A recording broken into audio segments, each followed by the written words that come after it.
This is the IELTS listening test. You will hear a number of different recordings and you will have to answer questions on what you hear.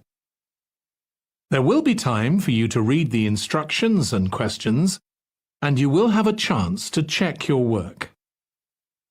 All the recordings will be played once only. The test is in 4 parts. At the end of the test, you will be given 10 minutes to transfer your answers to the answer sheet. Now turn to Part 1.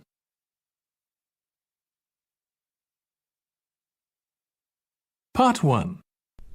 You will hear a conversation between Annetta and Charlotte, first-year university students, and Bill, who works for the Student Union Employment Service.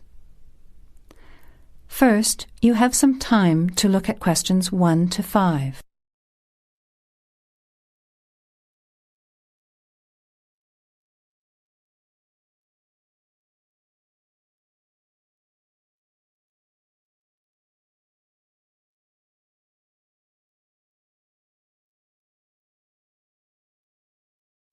Notice that an example has been done for you. This time only, the conversation relating to the example will be played first. Hi Bill, this is my friend Charlotte. She's doing first year science too. The student is in first year science, so you write science on the form. Now, let's begin. Answer the questions as you listen. You will not hear the recording a second time. Listen carefully to the conversation and answer questions 1 to 5. Hi Bill, this is my friend Charlotte. She's doing first year science too. Pleased to meet you, Charlotte. Annetta told me you want some part-time work. Now, I just have to complete your details on the computer. What's your surname? Johnston. With an E? Yes, Johnstone.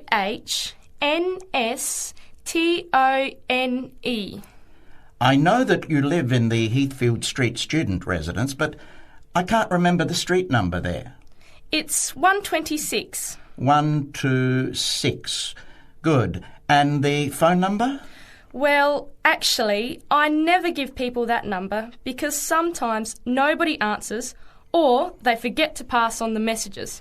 So, I bought a mobile phone yesterday, but I can't remember the number.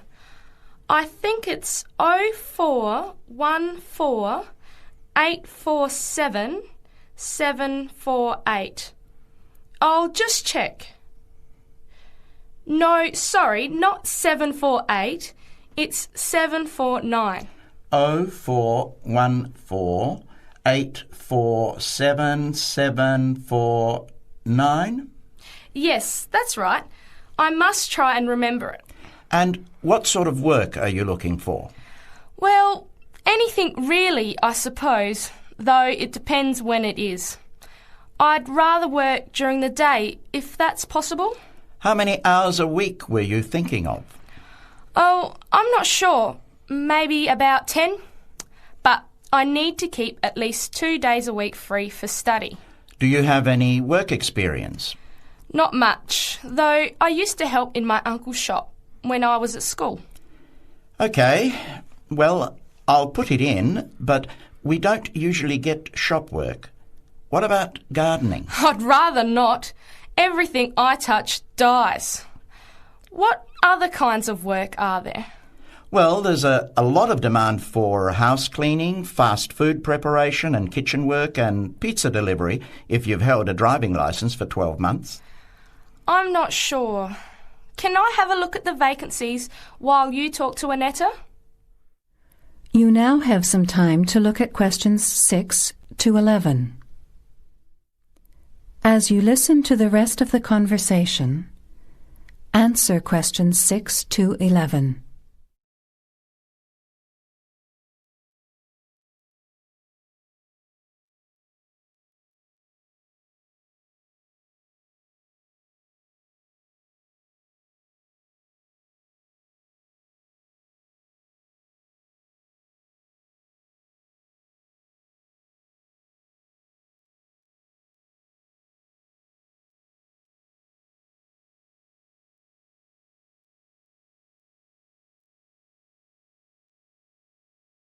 Bill, I'd like to change my job.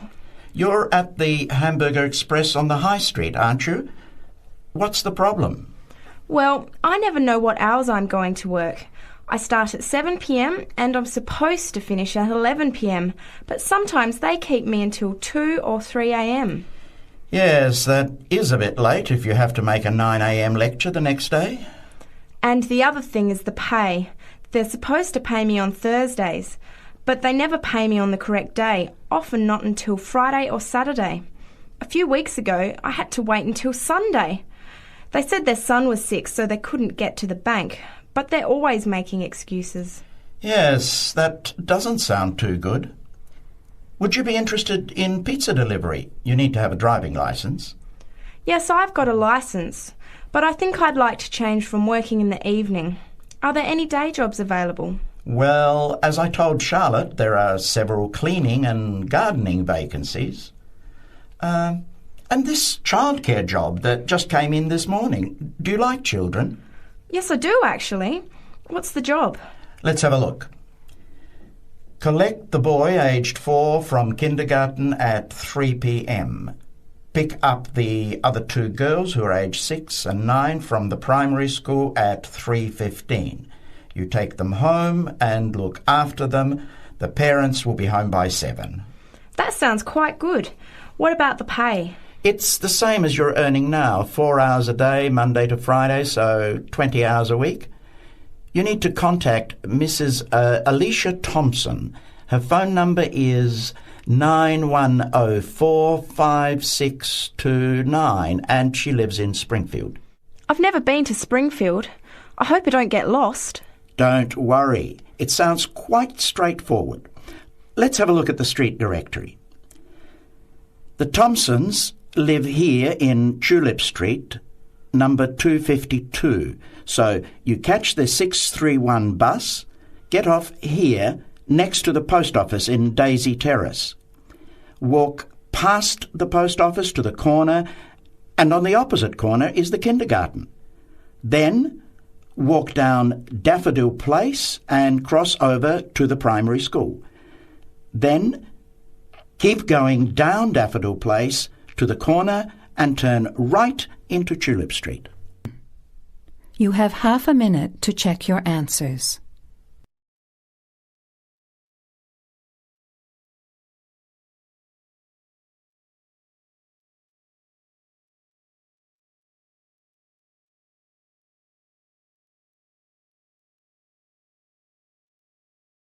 Part 2. You will hear the overseas student officer talking to some new students about the arrangements for an excursion to Ironbridge. Before you hear the talk, you have some time to look at questions 12 to 16.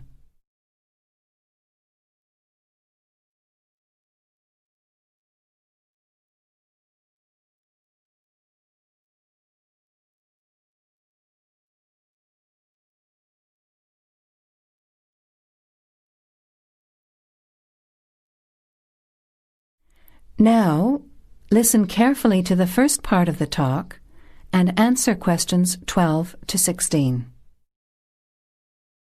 Hello everyone, my name is Pamela Sutcliffe and most of you already know that I'm the Overseas Student Officer here at Salopian Technical College. Next Tuesday, the 28th of September, we have arranged an excursion for all new students to the important historical town of Ironbridge. We are hoping you'll all come, because not only is the history of Ironbridge very important and interesting, but also an excursion like this is a relaxed and fun way to get to know each other. Ironbridge is about 55 kilometres from here, and we'll be travelling by the college bus, which holds 40 people. If there are more than that, we'll bring a couple of staff cars as well, though I might ask you to indicate on the list if you have a car and would be willing to take a couple of passengers.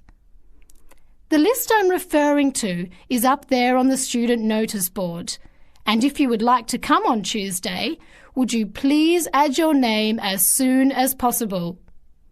By the way, could you please print your name clearly? I know some people have wonderful signatures, but often I'm afraid I can't read them, which can cause problems.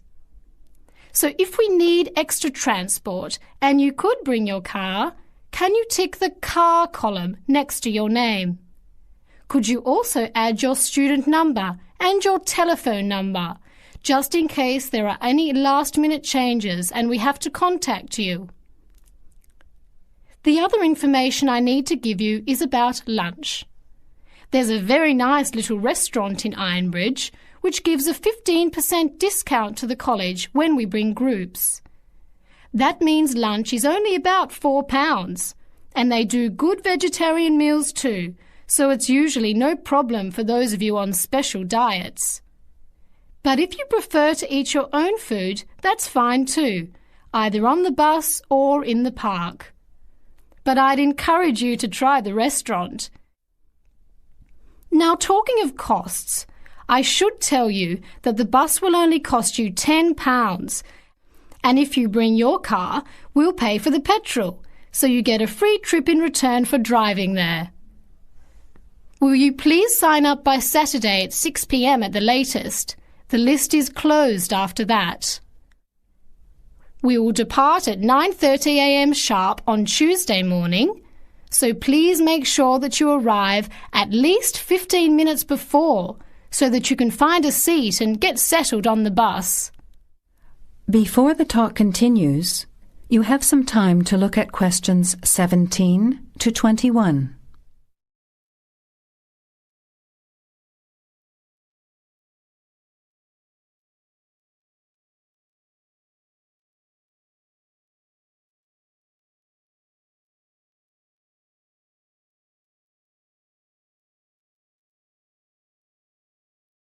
Now, as the talk continues, answer questions 17 to 21. The college bus garage is behind the engineering workshop. It's quite easy to find. If you come here to the Student Union building, then walk east down the avenue until you get to the childcare centre on your left, and then turn left and walk past the sports centre and the tennis courts, which are both on your left. Cross over Central Square, and opposite you is the engineering workshop. Walk around the back and you'll see the bus.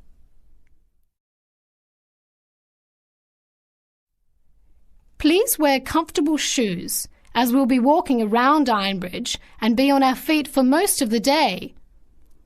Wear a warm jacket, and you might like to bring an umbrella and a backpack to put them in if the weather's warm and sunny, which we hope it will be, but of course we can't guarantee that. Certainly bring your cameras and any snacks or drinks for the bus journey there and back, which should take about an hour and a half each way. You should all check the notice board on Monday, and we'll also put a note in your mailbox to confirm arrangements, so don't forget to check it. Now, why are we visiting Ironbridge? Well, Ironbridge, as the name suggests, has got the original iron bridge. That is, the first ever iron bridge in the world. It was the birthplace of the Industrial Revolution, and for 40 years it led the world, as Britain changed from an agricultural society into an industrial one. It's hard to imagine today that this pretty, sleepy little tourist town was one of the most important places in England for over a century. Just imagine, 200 years ago, people from all over Europe and even North America came to Ironbridge to learn about what was then the latest technology.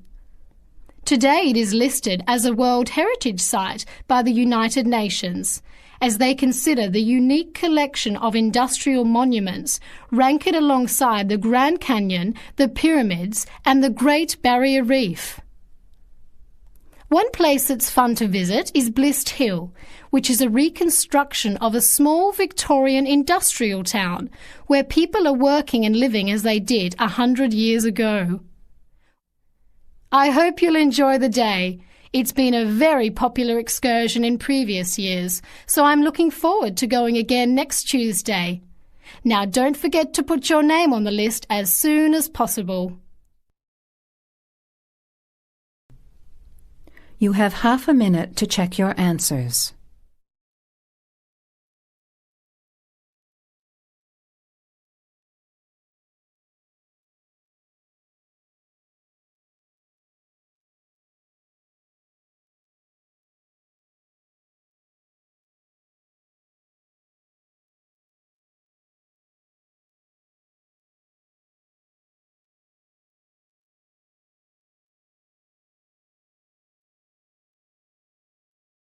Part 3. You will hear a group of students, Henry, Joe, Nancy, and Gordon, discussing changes to their work experience placement arrangements. Before you hear the conversation, you have some time to look at questions 22 to 26. The first two student arrangements have been done for you as examples.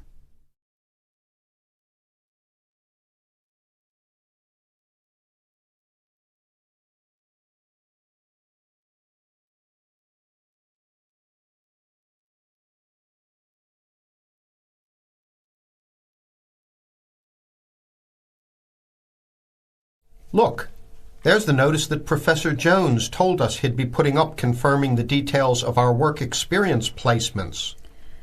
But I thought that was already arranged. No, he said he'd have to check with the companies that the days we preferred were okay for them. Let's see if any have changed. Teresa's not here today, but her name's first. It says the Uni Bookshop, Friday mornings starting on the 23rd of March. So nothing's changed. I'll let her know. What about Manuel? He's not here either. Is he still going to the music store in the High Street? If it's mainly music, yes, he's still down for that on Friday afternoons starting on the 9th.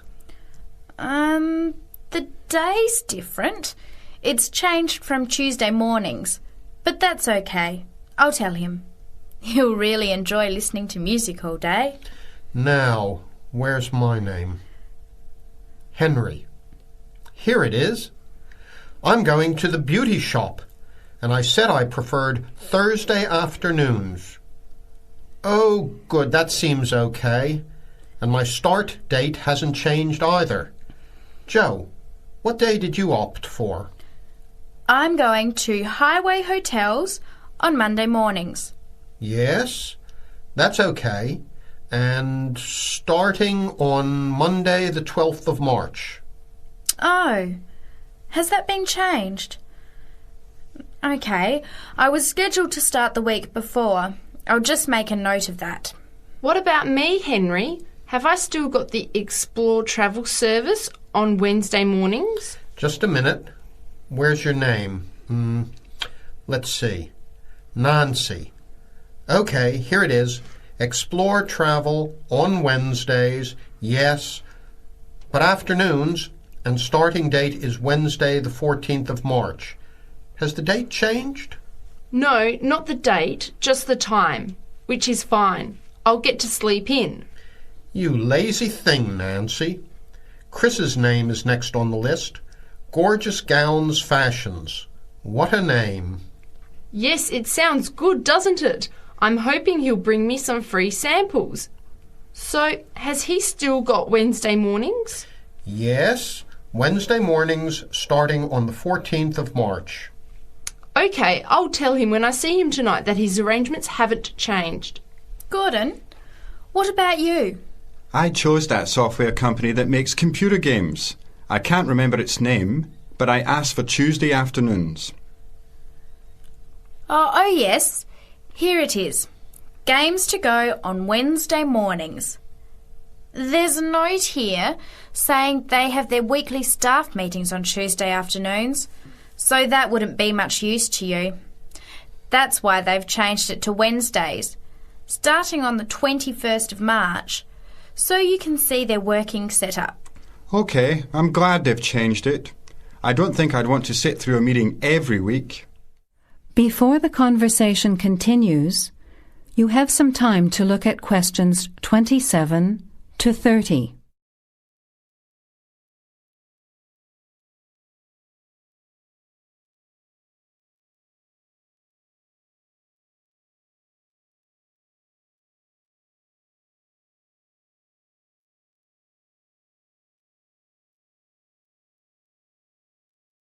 Now, as the conversation continues, answer questions 27 to 30. Can someone remind me what time we have to get to our placement in the afternoons? It says here, mornings start at 9 a.m. and afternoon sessions at 1 p.m. Oh, that's a shame. I thought Professor Jones was going to change it to 9:30 a.m. and 1:30 p.m. Yes, he did say that he'd try to make it later, but obviously that wasn't possible. By the way, just in case, what happens if we're ill or something and can't make it? Do we phone the college or the place we're going to? I think we have to phone the company first and then the college. Didn't you get the information sheet about work experience at our last seminar? No, I missed it because I had to go to the dentist. What else did it say? Well, we have to do a total of 24 hours altogether. So if we miss one of the arranged sessions, we have to organise another time to make up the hours. And he gave us details of the presentation we have to give about our work experience. Oh, really? What do we have to do? In week 10, we each have to give a presentation to the class about the company we've been with. It's 30% of our final mark for this subject, so it's going to be a lot of work. Yes, he's expecting us to do a lot of research while we're there so that we can outline the history of the company, its management structure, number of employees, other branches, etc. And he said we should use lots of visuals such as diagrams and flowcharts during the presentation. Yes, and we should also include what we did each week, the different departments of the company or positions that we observed, and try to relate what we saw to our studies so far. He gave examples like management style, accounting systems, information technology, and so on. You were right. It sounds like lots of work. You have half a minute to check your answers.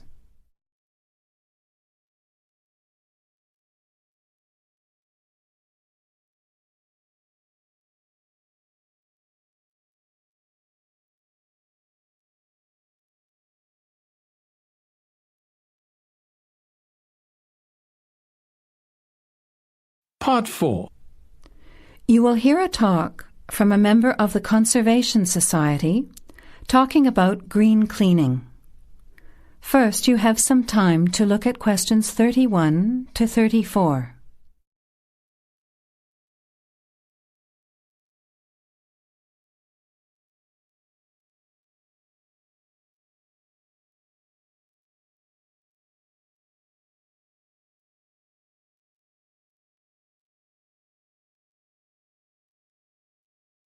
Now, listen carefully to the talk and answer questions 31 to 34. Good morning, everyone. It's a pleasure to be here as a representative of the Conservation Society to talk to you about green cleaning. In other words, about ways you can help to save the environment at the same time as saving money. I'll start with saving money, as we're all interested in that, especially students who are living on a tight budget. Probably none of you has sat down and calculated how much you spend on cleaning products each year.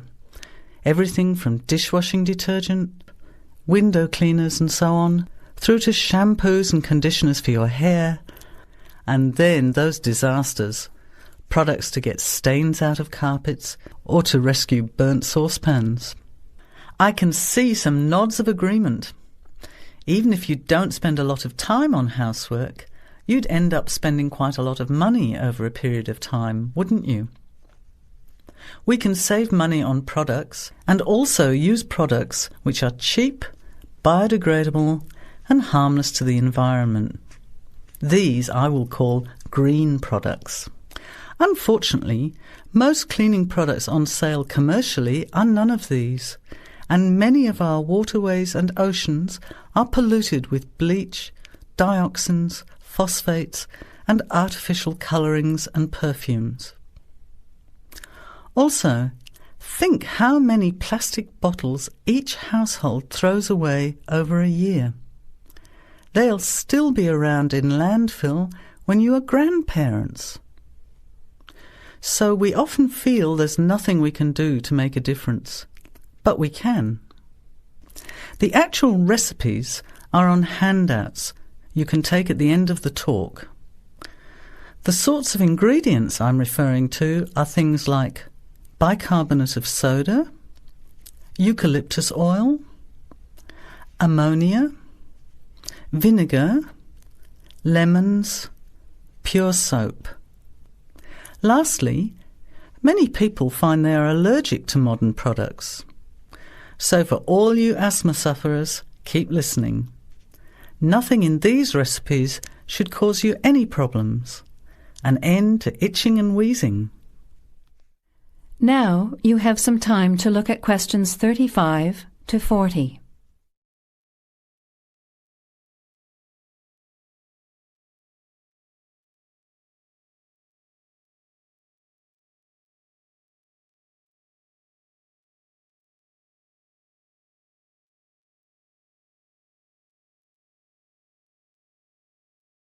Now listen and answer questions 35 to 40. So, let's start with spills and stains. Soda water is wonderful as an immediate stain remover. Mop up the excess spill. Don't rub, but apply soda water immediately. It's great for tea, coffee, wine, beer and milk. As is salt or bicarbonate of soda, which will absorb the stain. Then vacuum when dry and shampoo if necessary. While we're talking about disasters, let's quickly look at some others that can be avoided. Bicarbonate of soda is wonderful for removing smells, especially in the fridge. An open box in the fridge will eliminate smells for up to 3 months. And those terrible burnt saucepans, either sprinkle with our good friend bicarb again and leave it to stand, or cover with vinegar and a layer of cooking salt. Bring it to the boil and simmer for 10 minutes, then wash when cool.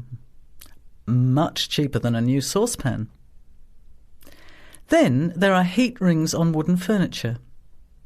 Simply rub with a mixture of salt and olive oil, or for scratched furniture, use olive oil and vinegar. Now, let's look at general cleaning. First, the floors. If your floor covering is made of slate, cork or ceramic tiles or lino, it probably only needs a mop or a scrub with vinegar in a bucket of water. Carpets can be shampooed using a combination of pure soap, washing soda, cloudy ammonia and some boiling water. You put a small amount of this mixture onto the mark on the carpet, rub with a cloth until it lathers, and then wipe off the excess. A smelly carpet can be deodorized by sprinkling bicarbonate of soda on the surface, leaving overnight, and vacuuming off the next day. Cleaning in the kitchen, bathroom and toilet is the next section. You now have half a minute to check your answers.